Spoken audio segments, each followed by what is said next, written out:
బఠానీలు తినండి అన్నారు. ఇదండి వాళ్ళు ఇచ్చిన సొల్యూషన్. బొత్స గారు, ఇప్పుడు ఒక అంశం కందిపప్పు అనేది వచ్చి ఇక్కడ ఫ్యాక్టరీలో తయారైంది కాదు, ఫ్యాక్టరీలో తయారవదు. కందిపప్పు అనేది బాధ్యతగా చెప్తున్నా. కందిపప్పు అయినా ఏ పప్పు ఏదైనా సరే మనకున్న ప్రొడక్షన్ అంతా, మనకున్న డిమాండ్ అంతా, డిమాండ్ తగ్గట్టు మన అవసరం లేదా, దానికి తగ్గట్టు మన యాక్షన్ ప్లాన్ ఒక 6 నెలలకో 3 నెలలకో సంవత్సరానికో తయారు చేసుకున్నాం లేదా, ఏ రాష్ట్రాల్లో పడుతుంది, ఏ దేశాల్లో పడుతుంది, దాన్ని ఏ రకంగా ఆంధ్ర రాష్ట్రానికి తీసుకురావడం, ఇవన్నీ కూడా ఎక్సర్సైజ్ చేస్తూ కంటిన్యూ చేసుకుని మేము ఎప్పటికప్పుడు మానిటరింగ్ చేసుకొస్తున్నాం. కానీ ప్రజలకు సర్వీస్ ఇవ్వలేకపోయారు. అసెంబ్లీ ద్వారా నిత్యావసర వస్తువుల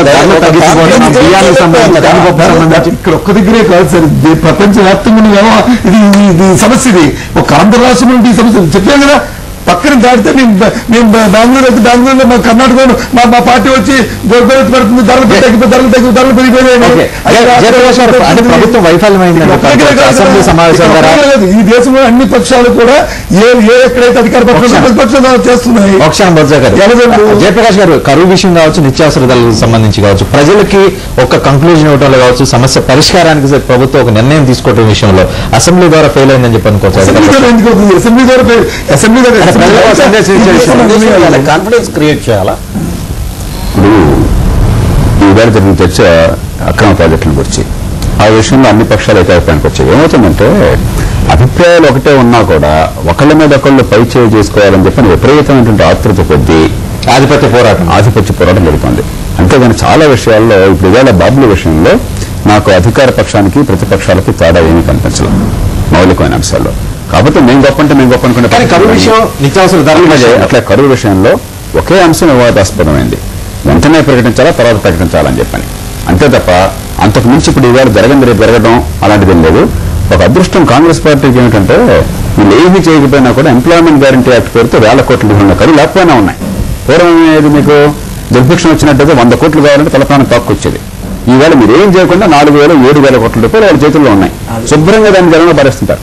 అంచేత కరువు విషయంలో కూడా అధికారులు నిజాయితీగా దీర్ఘకాలంగా ఏం చేస్తామని చెప్పిన విషయంలో ఒక స్పష్టత లేదు. ఈ పార్టీలు అధికార పార్టీ ఇవాళ ఈ పూట ఎట్లాగొట్లా ఇందాక హరీష్ రావు గారు చాలా కరెక్ట్ గా అన్నారు. ఈవేళ పై చేయందా లేదా, ఆధిపత్య ఈవేళ మనం ప్యాకెట్లో మనం లీడింగ్ గా కాదా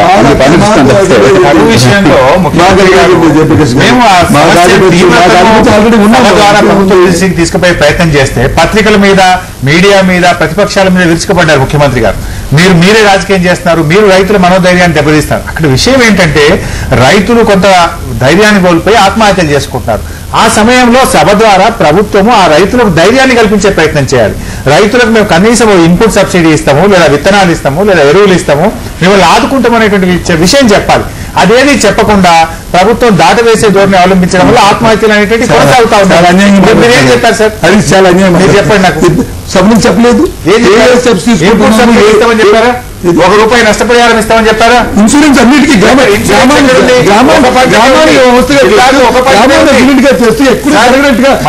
రాష్ట్ర ఏర్పాటు అయిన తర్వాత మొట్టమొదటి ఒక పంటకు మాత్రమే ఉంది, అన్ని పంటలకు లేదు ఇన్సూరెన్స్. చాలా మంది ప్రధాన పంట ఏదైతే జిల్లాలో పండుతుందో ఆ పంటకి ఇస్తున్నాము సార్ ఇన్సూరెన్స్. ఒక అనంతపూర్ జిల్లాకు వచ్చింది. ఏ జిల్లాకు వచ్చింది సార్? 700 కోట్లు ఇన్సూరెన్స్ వస్తే అనంతపూర్ కు 500 కోట్లు, కడపకు 100 కోట్లు. ఇన్సూరెన్స్ ఏమొచ్చింది ఇన్సూరెన్స్? ₹1 రాలేదు. ఆ సంవత్సరం ఏదైతే జిల్లాలో పెట్టినాయి, ఈ సంవత్సరం అన్ని జిల్లాల్లో కవర్ అవుతున్నాయి. ఓవరాల్ గా సభలో అధికార పక్షం ప్రతిపక్షాలను అణచివేసే ద్వారంలో, ఆధిపత్యాన్ని ప్రదర్శించే ద్వారంలో, రోజువారీ బ్యాలెన్స్ షీట్ టాలీ చేసుకునే ప్రయత్నంలో సభను 27 రోజుల పాటు కొనసాగించిందన్న మాటలో వాస్తవం మీరు అంగీకరించే అవకాశం ఉంది. అధికార పక్షం డామినేట్ చేస్తుంది, అణిచివేసే ద్వారంలో వెళ్తుంది, ప్రతిపక్షాలను మాట్లాడనియట్లేదు, రోజువారీ బ్యాలెన్స్ షీట్లు మనం ముందుండాలనే ప్రయత్నంలో ఉన్నారని. మాకు బ్యాలెన్స్ షీట్ ఏ రోజుకి ఆ రోజు ఆధిపత్యం సంపాదించుకోవాల్సిన అవసరం లేదు. అది ఆలోచన కూడా మాకు. ఎందుకంటే నిన్న కాక మన ఎన్నికలు జరిగినాయి. 5 సంవత్సరాలకు ఒకసారి మంత్రి గారు నిన్న కాక మన ఎన్నికలు జరిగినాయి.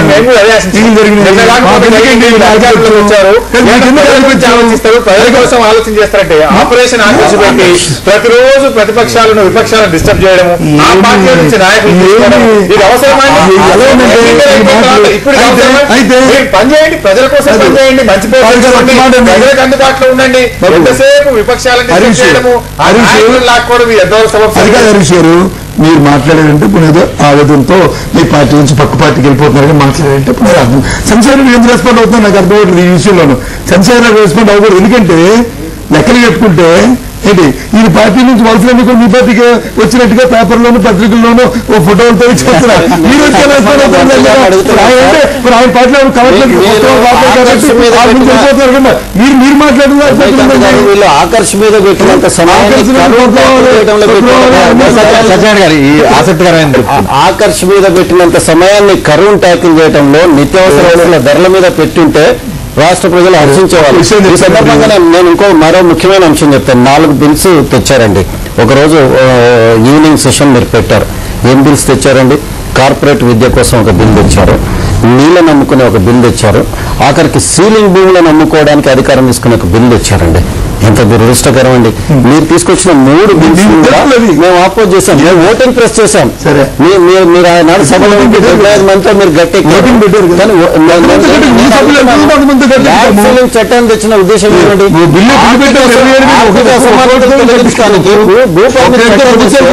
ఆ చట్టం ద్వారా ప్రభుత్వానికి సంక్రమించిన భూమి పేదలకు పంచాలి, అది వదిలేసి అమ్ముకోవడానికి అధికారం.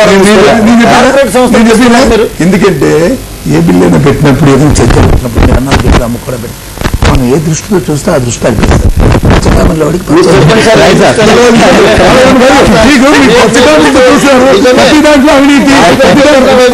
ఒక్కటి మాత్రం చంద్రశేఖర్ గారు ఒక్కటి మాత్రం మనం గుర్తుంచుకోవాలండి. తెలియని విషయం కాదు, అది తెలియదు, అందరూ తెలిసిన విషయం ఏంటంటే ఏదైనా ఒక డిబేట్ మనం జరుగుతున్నప్పుడు కానీ లేదా సభలో చర్చ జరుగుతున్నప్పుడు కానీ ప్రజలు మనం విశ్వసించాలంటే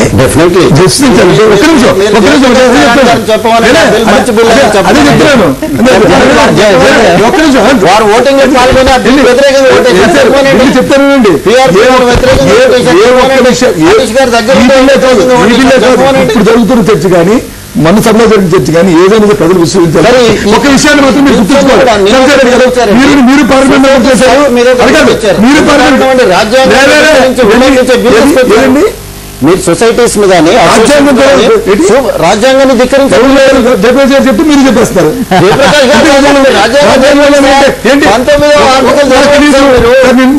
నాకు మీ చట్టాలు చదవలేదు కానీ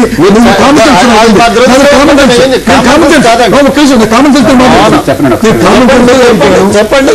చట్టాలు చేసే సభకి సవరించే హక్కు ఉందా లేదా? మన మీరుండి ఆయన మాట్లాడండి. ఆయన తరపున మీరు ఒకటి పుచ్చుకున్నారా?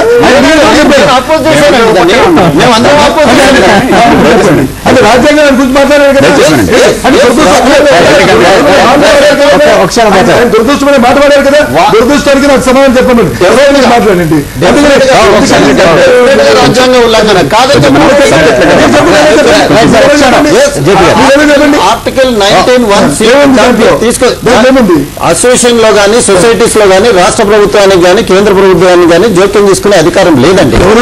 రాజ్యాంగం ఉంది. దీని మీద పెట్టినప్పుడు మనకు తమిళనాడు కోర్టులో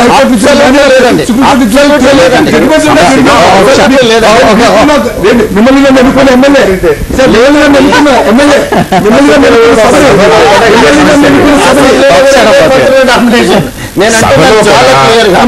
అంశంలోకి వెళ్ళకుండా వారికి అర్థం కాని విషయం ఏంటంటే రాజకీయ పార్టీలు కానీ ట్రేడ్ యూనియన్లు కానీ సొసైటీలు కానీ అన్ని కూడా ఒకే రాజ్యాంగ అధికారంలోకి వచ్చిన 19(1)C. రేపొద్దున కేంద్ర ప్రభుత్వం రిప్రజెంటేషన్ పేపర్ మార్చేసేసి ఈ పార్టీ సరిగ్గా నడుము రోజులు పండించినట్టయితే ఎవరినో కూర్చో